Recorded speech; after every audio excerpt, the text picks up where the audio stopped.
What's up, guys? The Flying Tech here, and today we're going to be checking out the Swift DL 1600 by DLFPV. So let's get right into it. Alright, guys.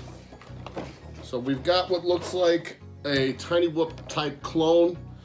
This is very similar to the Tiny Whoop. So first and foremost, this kit does come with a 4.3 inch LCD screen for FPV. This is 5.8 gigahertz receiver. It does have a built-in battery. It is rechargeable. There's the micro USB right there that you're going to charge it with. Comes with an antenna, probably like a 5 dB antenna. Right on the back, you've got the on-off switch. In the front, you've got some of the other switches to change channels, etc. If we go a little deeper, here is the TX that it comes with. It's a little, what would you say, you know, Xbox or PlayStation 2-esque with some of the way that the controller's set up. I kind of like that. It actually is very comfortable in the hands. Next up is the holder for the FPV screen. It's just going to go ahead and slide right in here just like this. And you're going to screw it down to make sure it stays in place. Take the screen, pop it in, and there you go. Simple as that. It's in there pretty good too.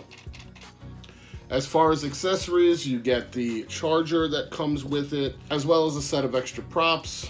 And believe it or not, they were pretty generous and gave you 2 batteries with this kit. I can only assume that means they realized that the 3 to 5 minutes is just not enough for flying this thing. So that was pretty cool of them to include 2 batteries. I like that. Next up, you get the instruction booklet. Obviously, it's going to tell you everything that the quad does. We'll go over a few of its features quickly in a minute here. And then there's the quad itself. Like I said, it's very Tiny Whoop-esque. It has that Tiny Whoop style or form factor. It's obviously bigger than the Tiny Whoop. I'm wondering how the motors are going to do. They are like twice the size. This thing's probably going to be a beast. The camera is a 600 TV line camera, also 5.8 gigahertz, obviously. I believe it is 25 milliwatts. It is an all-in-one. You can move it up and down. So, you know, if you're more of a racer, you move it up. A little bit more of a casual flyer, you're going to be able to move it down. So I thought that was pretty cool too. Also, it comes with a dipole antenna rather than the Clover, which I prefer. So some of the features of this guy is it's got 360-degree flip, 1-key hovering. Pretty sure it also has the 1-key start, 6-axis gyro. I don't know that I'm going to be doing any of the tricks, but maybe, you never know. Charge time. Charge time is going to be about 45 minutes to an hour. Flight time, 3 to 5 minutes. Pretty standard stuff here. Another funny thing I'd like to mention is lately when receiving these packages for review, I've been getting some wacky stuff. I don't know if you remember when I reviewed the Ishin E56, they sent a packet of lavender, of all things. Well, this time, these guys have, I don't know if it was by accident or on purpose, but they've actually included a sticky note pack.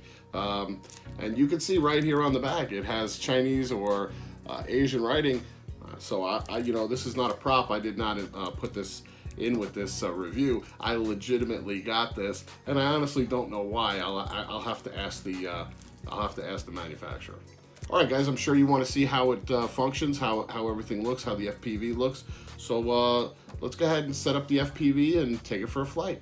All right, guys, so the controller buttons are pretty simple. You got your aileron trim, your rudder trim, your elevator trim. This is going to be to reset the gyro. These buttons here are to do tricks. This big DLFPV button is to turn the TX on and off. These 2 buttons here say function in reserve. I'm not exactly sure what that means. Maybe that is a function for another quad in the future? Probably.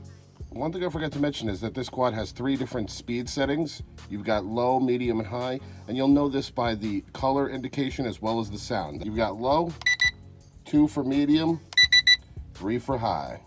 Again, that's 1 for low, 2 for medium, 3 for high. Green, yellow, red. All right, guys, as you can see, I've got it turned on. You could see the FPV on the screen here. I'm going to be using my Fat Shark goggles to not only FPV fly, but also to record this, as I don't really prefer using a screen, but some of you guys might, so this might be a good option for you. Do the 1-key start. All you do is press this button here, so watch. And there you go. That's also going to be your emergency stop button.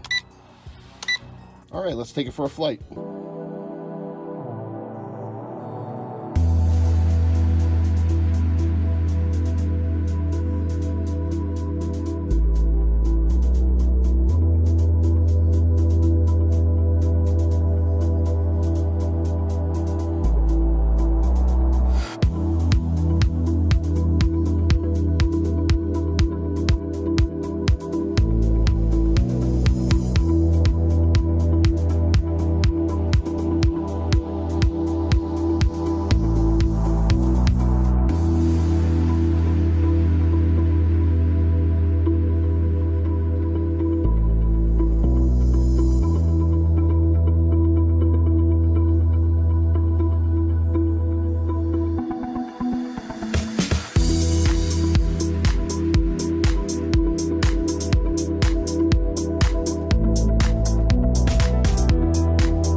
Final thoughts. So my final thoughts on this quad is that it is not a tiny whoop.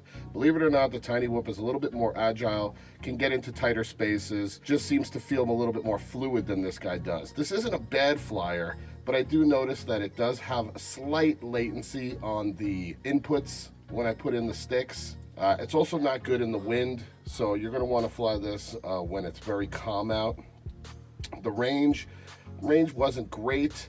Wasn't terrible, but it wasn't great. If I went behind any objects like vehicles or the house, I was definitely noticing some kind of disconnect. You'll know when the battery's gonna die too, because the thing just diesels on you. The propellers will just start spinning out of nowhere. You'll have no input from the sticks. So I really didn't like that either, but it doesn't take off into the clouds. It's just letting you know it has very little power. Otherwise, it's great for beginners. I would say this is definitely a nice little setup. It does come with the screen. You get a controller with it, so you're not controlling it from a phone, which I like. It is very durable. It's gonna take a beating for sure. I love that it comes with the all-in-one camera already built in. So if you're looking for something that's a good starter pack, this is it. Intermediate, expert, probably not for you. All right, guys, that's pretty much it for this review. Hope you enjoyed. Hope you found this helpful. If you did, please leave a thumbs up. Leave all comments below. Make sure to hit that notification bell so you know when we're dropping awesome content. And with that, guys, as always, happy flying.